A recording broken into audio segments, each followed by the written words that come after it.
But Anthony, you brought up a coin, and I think people need to know about this. I've heard about it before. Quite frankly, I forgot about it. I have not heard about it in the last 2.5 years. And since we've been doing the show, things have gotten exponentially more dire in this country, in our financial markets. Anyway, so if you want to read a little bit about this, look up one of our favorite sources because they're clear, they're concise, and they cite their sources. Look up the Daily Hodl on August 3rd. The name of this, $1 trillion platinum coin to avoid default, discussed at highest levels of the U.S. from a government report. So a newly released document from inside the U.S. government confirmed the existence of a high-level legal discussions on whether the Treasury Department can and should create a $1 trillion platinum coin. Okay.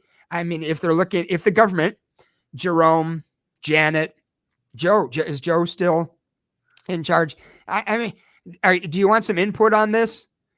Aren't we already the laughing stock of the globe? Our currency, our ridiculousness. So you're gonna create a platinum coin, and you're gonna say it's worth $1 trillion. I maybe don't. The other thing is, I have an idea for you, because apparently this is a real thing. They really are looking at this. How about you create a $50 trillion platinum coin instead of one? Hear me out. My logic. Right now we're at 35 trillion. So if you produce a $50 trillion coin, then we can get change. We can get back in the green as a country. See where I'm going with that, Anthony? Why would you stop at 1 trillion? And then you need 35. Do you think that's funny? Because it's like, what does 1 trillion do when you're 35 in debt? And wasn't it like a 3 trillion deficit annually now? Yeah. You can cover a third of it by creating more debt. Oh, and we're 76% of our income taxes goes to the interest on the 35 trillion, and we're doing a new trillion every roughly quarter, every 100 and something days. This is insane. So do you think the rest of the world will accept our $1 trillion coin? I bet it's going to be big and heavy. Who's the rapper that wears a clock around his chest? I always just thought it was funny. It's like you stand out like Flavor Flav. Yeah, our country's going to be the Flavor Flav of financial countries. So I love having a young coworker, partner, radio show co-host, because those things. I was like, is it Snoop Dogg? It was a rapper in the 80s, so you should know. But anyway, so that article, it's essentially from a Bloomberg article. Jason Leopold used the Freedom of Information Act to reach out for any documents that talk about this coin, because I know we've mentioned it in the past, and it's always kind of jokingly and thinking nobody actually has referred to this at all. However, with this packet that he got with, again, the Freedom of Information Act, there have been legal discussions since 2013 about this document. Or not about this document, but about printing a coin. And it's really funny because he's got documents from, was it 13, 15, 21, up to 2023. So just recently when we were hitting the debt ceiling again. However, when you look through the actual documents that they send them, so much of it has been retracted. This is a memorandum from November 26, 2013. It is called the authority of the Secretary of Treasury to issue a large denomination platinum coin.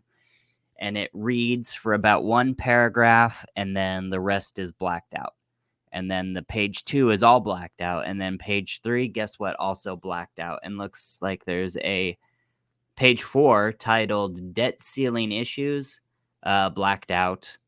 And then page 2 of that is blacked out. And then page 3 of that is blacked out. And then page 4 of it is blacked out. But then, luckily, we've got stuff from October 27th, 2015.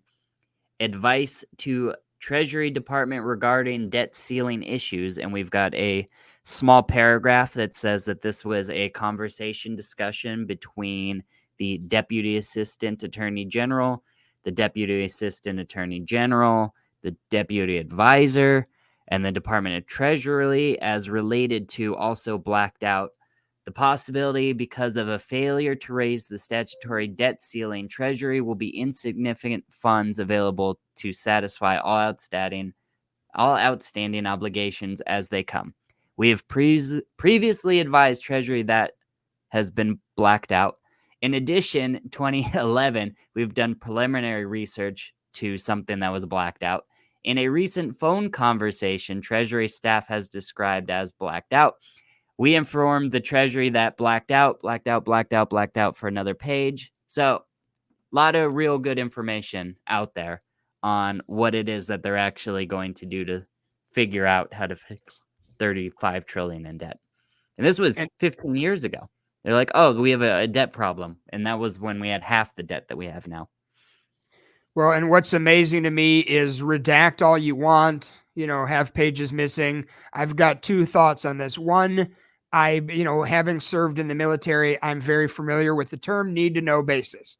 I don't need to know when we're going to strike Iran. I don't need to know certain things. That's why we have elected representatives and officials that are smarter than me and can handle the affairs of the country. I don't need to know if you're working on a coin, because you know what we're doing? We are making a mockery of your coin because it's absolutely ridiculous. And the fact that you've been working on it since 2013 and you're still working on it, and it's not going to matter because it's just the dumbest thing I've ever heard.